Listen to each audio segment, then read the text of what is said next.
Let's have a play with the 109 ScrawlrBox.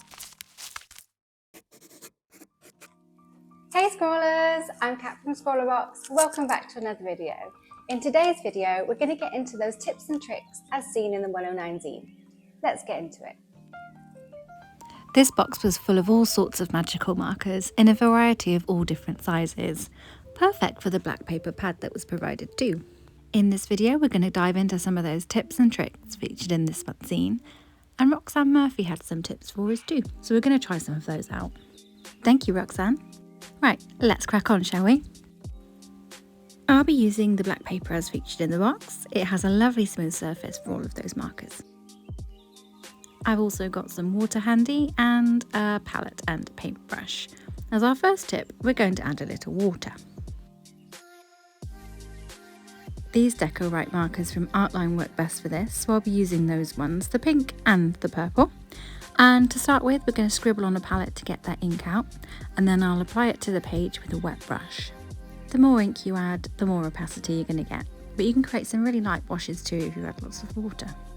This month, I don't have a plan. I decided I was going to wing it a little. Of course, I have looked at various pictures of amoebas and microscopic elements just to give me a direction, but I'm just going to mishmash all the ones together that I can remember in my head. Have a little fun. I'm starting with some blobs of the purple and pink Artline Decorite markers. Not waiting for anything to dry, it's just a base to work on, so smudging all those things in together can work in my favour. Blob's complete, and I'm going to do some layering on more of the same marker, but I'm not going to water it down this time. I'm going to begin building up some details, adding in more blobs for fun. If you watched our live stream last night, we had it with Roxanne Murphy, the featured artist, and she actually said she works this way as well, although she's a bit more planned than I am. She'll start with a base layer, and then when she goes in with the details on top, that's when she begins to plan things out. I've got some nice shapes to work with here. For this next bit, I'm using the pin tool marker in neon green. This was a subscriber exclusive for this month. Adding the range of nib variation, this is a chunky one. I should have waited for these layers to dry before going on top, but I didn't, so that didn't really help on this occasion. But it's okay, because once that's dry, we can correct everything. See here, it's smudged out. I'm going with circly, ovally shapes, trying to keep it as organic as possible. Just building up layers and layers and layers and layers, which is what I'll be doing with all of these different pens, making the most of the variety of different nibs. Going on to our next layer again, I've gone back to the outline to draw in more details. These brush nibs are very nice and soft. If you alternate the pressure, you can get more wiggly sort of lines, which I feel add to the movement and organic feeling of the piece. That's where I've decided I'm going with this now. Adding in lots of hatches as well for a bit of mark making. You can mix up all sorts of mark making with these pens. Corrected that smudgy bit with the neon marker too.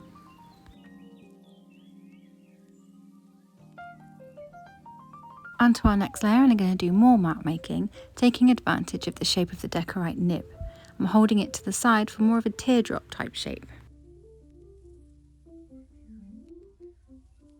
And building up yet more layers of that Artline marker.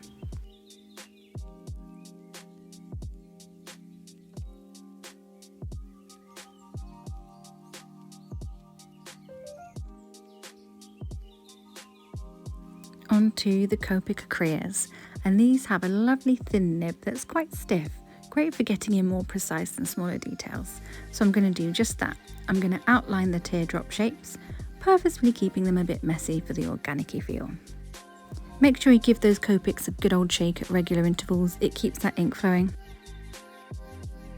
Starting to come to life a little bit here. A new layer and a new colour Copic. I'm going to take one of Roxanne's tips here and start outlining things in a different colour.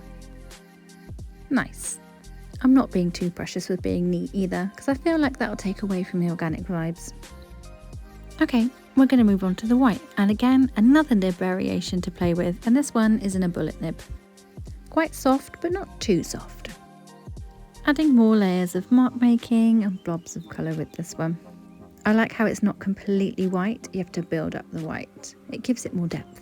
The white does tend to pick up the colour underneath, but a quick swipe will clean the nib nice and easy.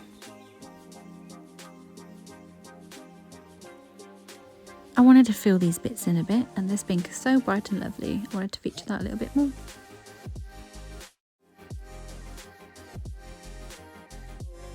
The fun thing about this marker is as it dries, it gets brighter and more opaque. It's all like magic. Added this little close-up for you so you can see exactly what I'm talking about. Onto more layers and more lines, and this time I'm using the green Copic and adding in some more white Artline. Then the blue Copic, then the pink Copic, and then the green pen tool just to finish it all off. The absolute beauty of all these pens is they layer so nicely together, and this was a lot of fun. ScrawlrBox 109 done. And there we have it, a few ways to use all those lovely markers in the 109 box. I hope you found this video useful, and until next time, keep scrolling. Thank you for watching, and if I can challenge you to anything, it is to try winging it a go.